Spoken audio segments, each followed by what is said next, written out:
नमस्कार मित्रांनो, मुख्यमंत्री माझी लाडकी बहीण योजना यामध्ये 7 महत्त्वाचे बदल करण्यात आलेत. यामध्ये लाभार्थी महिलांच्या पात्रतेमध्ये, त्यांच्या कागदपत्रामध्ये आणि अटीमध्ये महत्त्वाचे बदल करण्यात आलेत. आता हे बदल कोणते करण्यात आलेत हे आपण या व्हिडिओमध्ये सविस्तर पाहणार आहोत. तुम्ही जर माझ्या चॅनलवरती नवीन असाल तर चॅनलला सबस्क्राईब करायला विसरू नका. तर मुख्यमंत्री माझी लाडकी बहीण योजनेच्या संदर्भात 7 महत्त्वाचे बदल करण्यात आले. या ठिकाणी तुम्ही पाहू शकता.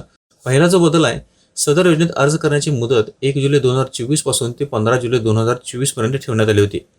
या मर्यादेत सुधारणा करण्यात येत आली असून सदर मुदत 2 महिने ठेवण्यात आली आहे आणि 31 ऑगस्ट 2024 पर्यंत लाभार्थी महिलांना अर्ज करता येणार आहे. तसेच 31 ऑगस्ट 2024 पर्यंत अर्ज करण्यात आलेल्या लाभार्थी महिलांना 1 जुलै 2024 पासून दरमहा ₹1500 आर्थिक लाभ देण्यात येणार आहे. त्यानंतर दुसरा महत्त्वाचा बदल आहे, या योजनेमध्ये पात्रतेमध्ये आदिवासी प्रमाणपत्र आवश्यक असल्याचे नमूद करण्यात आले होते. आता लाभार्थीकडे आदिवासी प्रमाणपत्र उपलब्ध नसेल तर त्याच्याऐवजी 15 वर्षापूर्वीचे रेशन कार्ड, मतदान कार्ड, शाळा सोडल्याचे प्रमाणपत्र, जन्म दाखला यापैकी कोणतेही ओळखपत्र ग्राह्य धरण्यात येणार आहे. त्यानंतर तिसरा बदल आहे, 5 एकर शेतीची अट वगळण्यात आलेली आहे.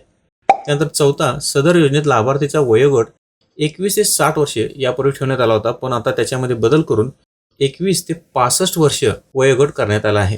त्यानंतर पाचवा, परराज्यात जन्म झालेल्या महिलांनी महाराष्ट्रातील आदिवासी असणाऱ्या पुरुषासोबत विवाह केला असेल तर अशा बाबतीत त्यांच्या पतीचे जन्म दाखला, शाळा सोडल्याचे प्रमाणपत्र, आदिवासी प्रमाणपत्र ग्राह्य धरण्यात येणार आहे. त्यानंतर सहावा बदल आहे, तो म्हणजे 2.5 लाख उत्पन्न दाखला. ज्या कुटुंबाकडे पिवळे किंवा केसरी रेशन कार्ड उपलब्ध असेल त्यांना उत्पन्न दाखलाच्या प्रमाणपत्रातून सूट देण्यात आलेली आहे. त्यानंतर सातवा, सदर योजनेत कुटुंबातील एका पात्र अविवाहित महिलेला सुद्धा या योजनेचा लाभ घेता येणार आहे. तर असे एकूण 7 बदल मुख्यमंत्री माझी लाडकी योजनेच्या संदर्भात करण्यात आले आहेत. मित्रांनो, तुम्हाला जर हा व्हिडिओ आवडला असेल तर लाईक करा, शेअर करा आणि चॅनलला सबस्क्राईब करायला विसरू नका.